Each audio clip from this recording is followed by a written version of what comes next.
1991, scientists made a discovery, headway, that really opened the door to this conversation. They discovered every human heart, 40,000 or so specialized cells configured in a way that creates a neural network in the heart. They're brain-like cells, but they're not in the brain, they're in the heart. And it's actually called the little brain in the heart. What they found, what the scientists discovered, is that these cells think independently of the cranial brain. They feel and they remember. And what that means is every experience that we have, even this one right now, I'm registering this experience in two places. This is a good experience, so it's not a problem. I'm registering in my cranial mind as well as in my heart. But if we were having a trauma, it would still be registered in both places. And if I tried to heal that trauma only through thinking about it or talking about from my mind, it might feel incomplete. The healing may feel incomplete. And the reason is because I've only addressed what happened in here. I haven't addressed what happened in here. Now, we know this intuitively.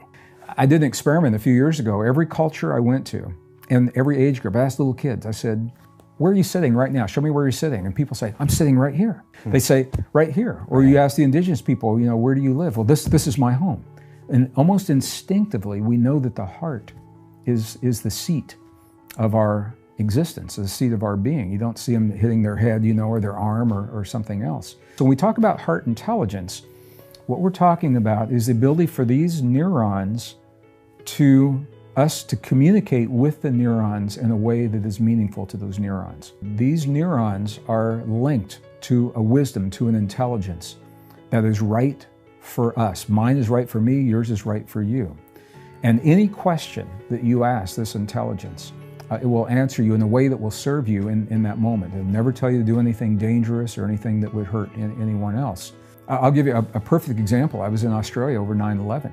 Couldn't get back into my own country until the flights were flying again. And when they did fly, I was in Sydney, Australia, and there was a Boeing 747, that's a big plane, with fewer than 20 people that were going to come to the US. And there was, at the ticket counter, we were at the gate to board, and the agent said, there's so few people, we're not going to board by boarding rows. You can board this plane if you want to and go to America. And I said, well, you don't sound very encouraging. She says, I don't know what happened in that country. She says, but this plane's going to go there. If you want to go there, I don't know if it's going to happen again. I don't know if it's over, but if you want to get on the plane, get on the plane. And really didn't instill a lot of confidence in me or the other people that were there. I said, hold that thought, just wait a minute. And I stepped around the corner, and there's a technique where you can literally, you touch your heart like this. And when you touch your heart, your awareness will always go to the place where you feel the touch. So when you call your attention into your heart center in this way, and you slow your breathing,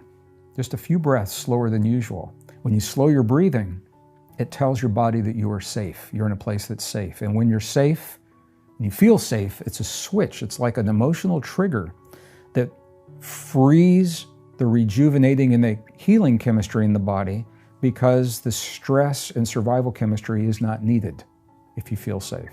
So when you slow your breathing and focus in your heart, that is the doorway, and shamans will do this all the time. Monks, nuns, you see them do this all the time, to that heart intelligence. And I asked my heart, I said, my heart, is this a safe flight for me to take? Because my head, if you ask your head, this is so interesting scientifically, because the brain's a polarity organ, left and right brain. And there's always going to be a right and a wrong, good and a bad, success, failure. And if you ask your brain a question under pressure, your brain will go through the logic and the ego loops that will keep you from making the answer. When you ask your heart, the heart's not a polarity organ. So you consciously free yourself from those loops into what is called heart intelligence. And generally your heart will answer. Your heart knows you very well. It's been with you a long time. Your heart will answer before you even finish the question.